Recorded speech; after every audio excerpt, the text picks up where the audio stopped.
Good morning, grade 11s. We are going to be diving into risk management. Quite an important part of work that you've got to understand. We as teachers love to ask, what is the risks? How do you go about solving the risks? So you need to understand what is happening in South Africa at the moment, because we have a high degree of uncertainty. And as a risk manager, you need to ensure that you know what is going on in the macro environment so that you can implement some strategies to combat any of these issues that might arise. Okay, so having said that, let's have a look at some current affairs that you could talk about in the economy side of your macro environment. We have the highest youth unemployment rate in the world. So, based on research, the likelihood of us facing an increasing social unrest is high. So, as checkers, what could you do? And we were already privy to that with the riots that happened in KZN. So, what, as checkers, risk manager, would you then need to be able to put in place to curb any damage to property or to staff? Any staff that may get injured. So basically, what we need to do is invest in our young people in preparing for the jobs of today and the jobs of tomorrow. So checkers, what could you do? Could you, as much as you're putting security up, could you actually invest in youth? Make sure that there is job employment, ensure that there are opportunities, be part of the solution. In our economy, our GDP annual growth rate is at 1.6%. These stats were pulled, I would say, in October. So if you just put a disclaimer, as per October, our unemployment rate is sitting at 32.6%. Inflation rate, 4.8%. So the cost of living has gone up by 4.8%. Now, what you need to understand is that salary increases range from nothing to about, I would say about, in general, 6-7%. So, your salary is not in line with inflation. Interest rates, our lending of money is at 8.25%. So when we lend money, we have to pay back an interest rate of 8.25%. So that really does, with our salaries not going up, with the uncertainty, with the economy, with Eskom, kind of making sure that people that have small businesses are going out of business. We really are in a little bit of a pickle and in uncertainty at the moment. South Africa is seen as junk status. And what is junk status? What does this mean? Well, South Africa's credit rating plummeted over the last decade. Credit ratings are a third-party assessment of the credit worthiness of an entity. It gives investors a sense of the entity's willingness and the ability to repay debt in a timely manner. So South Africa is really seen as not great. If the country's credit rating deteriorates, it negatively impacts on foreign investment. It can also result in investors divesting from the country.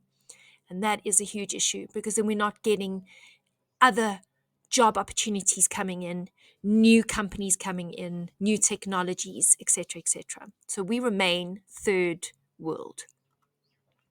What is Brexit? Brexit refers to Britain's exit from the European Union.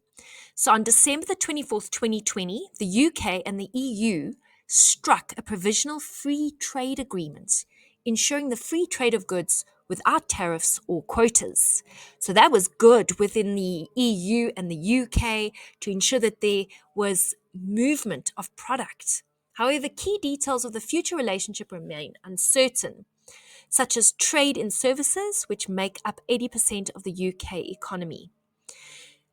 So basically, with them leaving Brexit, The EU is standing alone, and Britain wants to not be part of that anymore and start charging tariffs and quotas, which will impact South Africa because we do buy a lot of goods from overseas. The COVID pandemic and Russia's war in the Ukraine have underlined the risks for Europe of dependence upon Chinese supply and Russian oil and gas. That is another current affair. So, with the Russia's war, we've seen the impact with oil and maize and all of that, but it does definitely impact in South Africa. 18% of South Africa's population lives under the poverty line. The food poverty line is now 760 Rand per person per month. That is crazy. How do you live on 760 Rand per person per month? Another bit of uncertainty that we've got to have a look at as a risk manager is political. Of course, the failure of South Africa's state-owned enterprises, beset by corruption, financial mismanagement, and the inefficiency has had detrimental effects on South Africa. Transnet, the state railway company, is at the risk of collapse. Eskom Power Utility, which supplies 90% of the country's electricity, is in trouble. The country is really in a very, very big stage of uncertainty. President Ramaphosa was recently forced to declare a state of a disaster to address persistent electricity shortages. Eskom is technically insolvent and struggling with outdated infrastructure as well as corruption. On the 1st of April, electricity fees increased by 18.65%, and we are getting less electricity. Remember, we had the 2021 riots, and we had the EFF national shutdown, which, didn't really impact us too hugely. However, the state spent 166 million Rand to deploy over 3,000 Defence Force members to ensure that there was safety. So, yeah, politically, it's interesting. Technologically, with regards to our advancements, are we ahead of the times? I'm not too sure. The automation of factories and the automation of manufacturing will ensure that our unemployment rate grows. So it really is a problem when we have all these AIs that are coming in. We already have an issue. The cashierless. So Checkers is busy piloting a cashierless store in Cape Town. So from a technological point of view, how amazing that you can go in and you have a self-checkout and you can check out your own goodies. But what does that do to our unemployment rate? Changes in legislation. Just to give you some nice current affairs with some of the changes that have happened in South Africa, we have a post-bank amendment bill. So the Post Bank will be able to operate as a fully fledged state-owned bank. So our government wants to have a state-owned bank. The scary part is, how do we manage that? And does that bring about more corruption? The Land Court Bill. So they've created a Land Bill Court. So that was another change in legislation where, because we've got such a backlog of a land, where with land appropriation, we now need to actually have a land bill court to deal with these issues where land has been taken in the past, and how do we fairly ensure that the law takes effect. Company law changes, well, they're going to be forcing listed companies in the country to disclose the ratio of the top paid to the bottom paid. 5% of workers in their reporting. So very interesting there, because with corporate governance coming in, that feeds nicely into corporate governance. But what does that do for Checkers, where you have the richies at the top and the people that are just making it at the bottom? So you are now going to have to disclose that ratio. Interesting, because what do we want to do? We want to close that gap. There must be greater disclosure of the ultimate owners of shares in a business. And that's also part of the law change. So these are the 5 new laws for South Africa waiting for Ramaphosa's signature. And I found this information on businesstech.co.za.